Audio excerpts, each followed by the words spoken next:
Olhando aqui para o Brasil, o último levantamento do Instituto Paraná Pesquisas mostra a intenção de votos para a presidência em 2026 no Distrito Federal. No primeiro cenário estimulado, com Lula e Bolsonaro candidatos, o ex-presidente aparece com 38,8% dos votos. Lula tem 24,9%. Ronaldo Caiado, 12,5%. Ciro Gomes é citado por 8,8% dos entrevistados. 2,4% dizem preferir Ratinho Júnior, enquanto Helder Barbalho é a escolha de 0,5%. Nenhum, nulo ou branco são opções de 7,9% dos eleitores ouvidos. 4,2% não souberam ou não responderam. No segundo cenário estimulado também, aí com Michele Bolsonaro candidata contra o presidente Lula, a ex-primeira-dama tem 29,9% dos votos.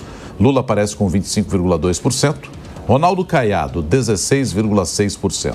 Ciro Gomes é citado por 10,4% dos entrevistados. 3,7% dizem preferir Ratinho Júnior, enquanto Helder Barbalho é a escolha de 0,5%. Nenhum, nulo ou branco são opções de 8,9% dos eleitores ouvidos. 4,7% deles não souberam ou não responderam. E no terceiro cenário estimulado, com Lula enfrentando Tarcísio de Freitas, o presidente tem 25,3% dos votos. O governador de São Paulo aparece com 21,7%. Ronaldo Caiado, 16,9%. Ciro Gomes é citado por 12,7% dos entrevistados. 5% dizem preferir Ratinho Júnior, enquanto Helder Barbalho é a escolha de 0,7%. Nenhum, nulo ou branco são opções de 12,3% dos eleitores ouvidos. 5,4% não souberam ou não responderam.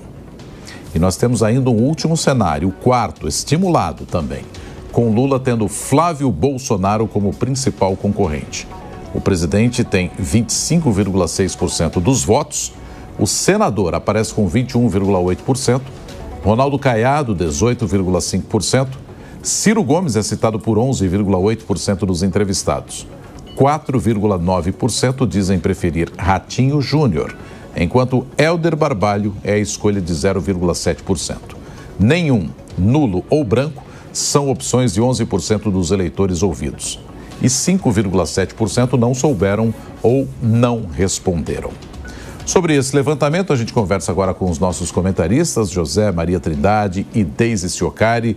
Lembrando, José Maria, Deise, Soraya, você que nos acompanha, a pesquisa da Paraná no Distrito Federal apenas. José, o que esses números revelam aí pra gente? E me surpreende essa questão do ex-presidente aparecer com 38,8% nesse primeiro cenário. Por que surpreende? Porque ele está inelegível nesse momento, José Maria. Exatamente.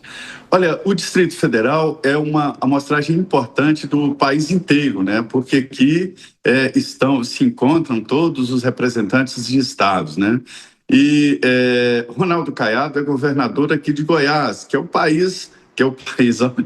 estado que abraçou o quadradinho, né, chamado quadradinho, que é o Distrito Federal. Daí a importância, né, que se dá ao governador de Goiás. O Distrito Federal ele tem 3 milhões de habitantes e tem uma mancha ali eu calculo ali 5 milhões de habitantes que vivem no entorno, né, o quadradinho mais no entorno, que são cidades do Goiás e até de Minas Gerais, mas que vivem aqui, trabalham aqui e moram no estado de Goiás e em Minas Gerais. Então, aqui é uma amostragem muito importante. E, tradicionalmente, há uma disputa aqui entre esquerda e direita. Isso é tradicional. O PT já governou o Distrito Federal, mas agora sofre uma resistência muito forte. A grande disputa daqui do Distrito Federal é pelo Senado. Os aliados do ex-presidente Jair Bolsonaro acreditam que elegerão os 2 senadores em 2026, no ano que vem, na eleição do ano que vem.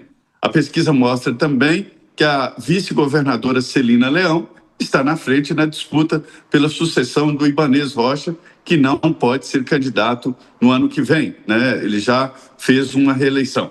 Mas isso aí mostra que uma ideia geral é esta, de que esta é a proporção, que mesmo inelegível, o ex-presidente Jair Bolsonaro será um forte eleitor no ano que vem, e isso não há dúvida. Todas as pesquisas indicam exatamente isso. Ou seja, quem ele indicar deve ir para o segundo turno, pelo menos. Ou seja, né, Deise, mesmo inelegível até 2030, Bolsonaro ainda tem essa força frente ao Lula, que também acaba tendo um empate técnico ali, com outros cenários, né, como a gente viu na pesquisa. Pois é, Soraya, isso é um dado bem interessante, né? Claro, se trata do Distrito Federal, mas a presença de um candidato inelegível, né? Pelo menos por enquanto inelegível, mesmo barrado pela lei eleitoral, aí a gente segue reiterando aquilo que outras pesquisas já falavam, que é essa polarização entre lulismo e petismo, entre lulismo e bolsonarismo, né? Então, isso acaba se confirmando e, às vezes, sempre que chega ano eleitoral, é muito comum a gente discutir se vai ser possível o surgimento de uma terceira via. E todas as pesquisas têm indicado que não. Isso reitera também aquilo que eu vinha falando anteriormente aqui no Jornal da Manhã, a força do capital político do ex-presidente Jair Bolsonaro. Então, mesmo inelegível, o nome dele aparece nas pesquisas, o que é um indicativo também quando aparece o nome da Michelle Bolsonaro. Volto àquilo que eu estava falando antes aqui. A indicação dele também tem muita força, né? O Tarcísio, ele aparece ali em alguns momentos, mas vocês podem perceber que a disputa política, ela gira muito em torno do nome do presidente Lula e do ex-presidente Jair Bolsonaro, né? E aí a gente tem alguns potenciais impactos para 2026 em cima dessa pesquisa da Paraná, né? A gente tem uma polarização que é reforçada, porque 38% indicam essa disputa concentrada entre Lula e Bolsonaro, de acordo com a Paraná Pesquisa. A margem maior, obviamente, está para a direita, então essa pesquisa ela indicou um espaço de crescimento para candidatos conservadores, isso foi bem significativo na amostragem da Paraná. E o cenário do segundo turno, pelo que a gente percebeu com essa pesquisa, tem um favoritismo atual para o ex-presidente Jair Bolsonaro, né? Mas tem a questão da inelegibilidade dele. Agora a gente tem algumas perguntas para finalizar.